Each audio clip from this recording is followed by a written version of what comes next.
Sebut saja Mawar yang masih terus bergulat dengan laki-laki manapun. Dari orang kantoran sampai kuli bangunan ia layani. Mereka bebas menikmati tubuhnya yang indah, asalkan mereka memiliki uang.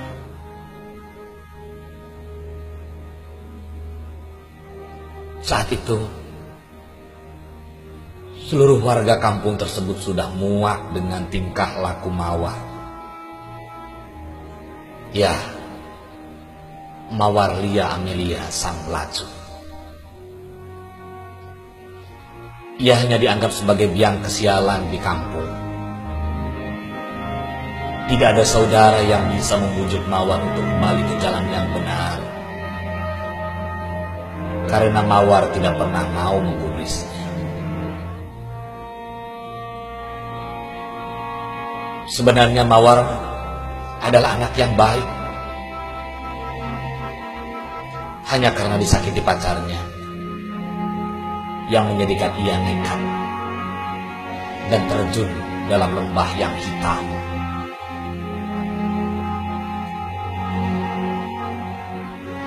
Seorang kawannya menunjukkan jalan terbaik melampiaskan dendam Mawar pada laki-laki,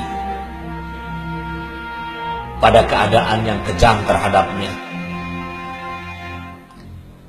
Hari-harinya dilalui dalam pelukan laki-laki yang berbeda-beda. Hari-harinya selalu melayani laki-laki silih berganti.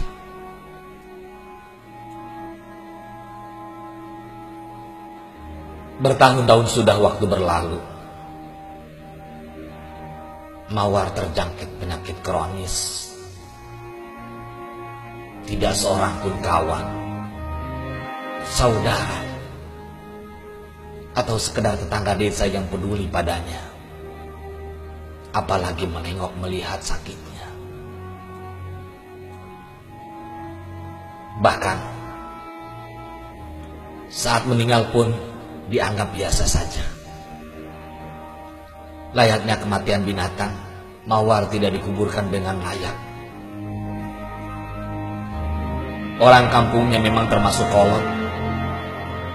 Jasadnya saja tidak boleh dikuburkan di pemakaman desa. Namun, apapun kondisi itu, terkuburlah Mawar, sang pelacur, pada suatu tempat di tanah kosong. Dia dikuburkan ala kadarnya oleh seorang teman dekat sesama pelacur. Dialah dia yang meratapi kematian Mawar seorang diri. 5 tahun sudah waktu berlalu saat penguburan Mawar. Tidak seorang pun yang mengenang Mawar. Mawar hanyalah satu potret yang harus dirobek dari sejarah kampung, dari riwayat kampung yang teramat kolot, yang masih menganggap kesialan fatal adalah hukum seumur hidup bagi si pelaku. Apalagi bagi seorang Mawar yang tidak berdaya apa-apa.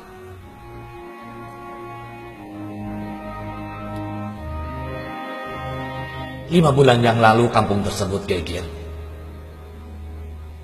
Kampung di mana Mawar terkubur dengan begitu saja, tanpa tata cara, tanpa ritual. Sebuah proyek besar untuk pembuatan jalan tol kebetulan melewati kampung tersebut, juga melewati kuburan Mawar. Bulldozer yang memiliki kekuatan ratusan ton saat itu tidak mampu menembus tanah di mana Mawar dikuburkan. Berkali-kali moncong bulldozer diarahkan. Berkali-kali pula orang terkesima karena tanah itu bagaikan batu karang yang teramat kokoh. Tanah itu tidak tersentuh sama sekali. Namun, saat digali dengan cangkul petani biasa, Tanah itu begitu mudah dikeruk, seakan tidak pernah terjadi keanehan apa-apa. Semua mata terbelah menyaksikan jasad yang masih membujur, dengan kondisi tubuh yang masih kelihatan segar. Tidak seperti layaknya mayat yang sudah terkubur 5 tahun lamanya. Bau harum semerbak tercium dari jasad itu. Harum yang lain dari parfum manapun. Harum yang belum pernah ada sebelumnya di bumi. Harum yang keluar dari jasad seorang mawar yang sudah terkubur 5 tahun lamanya. Teman saya yang kebetulan sebagai mandor benar-benar kaget, terkesima, dan semua warga gempar. Akhirnya oleh penduduk dilacaklah keberadaan si jasad itu. Dari teman almarhum mawar yang masih menjalankan profesinya sebagai pelacur, terungkaplah bahwa dia sudah taubat 1 tahun sebelum ia meninggal. Dia tidak menceritakan taubatnya itu kepada siapapun, termasuk kepada saya, ujar dia teman dekat mawar, Lia Amelia. Sebenarnya 1 tahun sebelum kematiannya, Mawar sudah bertaubat. Tapi taubat itu tidak pernah Mawar ungkapkan kepada siapapun, termasuk kepada teman akrabnya. Semua itu Mawar curahkan pada buku hariannya yang tertulis lengkap. Mawar berusaha menjalankan semua perintah Allah Subhanahu wa Ta'ala, dari yang wajib dan yang sunnah. Bahkan semua yang sunnah dikerjakan. Mawar menjalankan dengan ikhlas. Buku harian itu saksi utama semua ratapan dan jeritan penyesalan seorang Mawar, seorang pelacur yang bertobat dengan diam-diam, seorang pelacur yang bertobat dengan ikhlas setulus hatinya, taubatan nasuha. Semua mata berkaca-kaca, terlihat begitu sedih dengan roman penyesalan yang jelas tergambar. Hari itu pemakaman Mawar, pemakaman kembali seorang bekas pelacur yang pernah terhina begitu rupa. Setelah terkubur selama 5 tahun, Mawar dimakamkan kembali dengan layak, dimakamkan selayaknya pemakaman seorang manusia biasa, diiringi doa-doa dan ratapan penyesalan dari saudara dan warga kampung.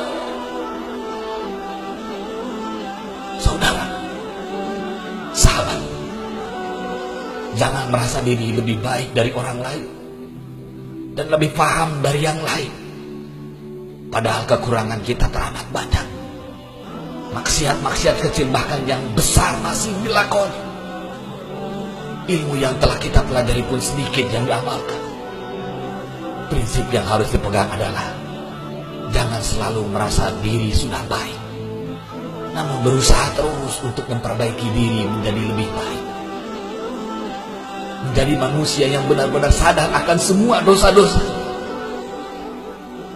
Semoga Allah Subhanahu wa Ta'ala membimbing kita menuju akhir hayat yang husnul khotimah dan melindungi diri kita menuju kematian yang su'ul khotimah. Amin.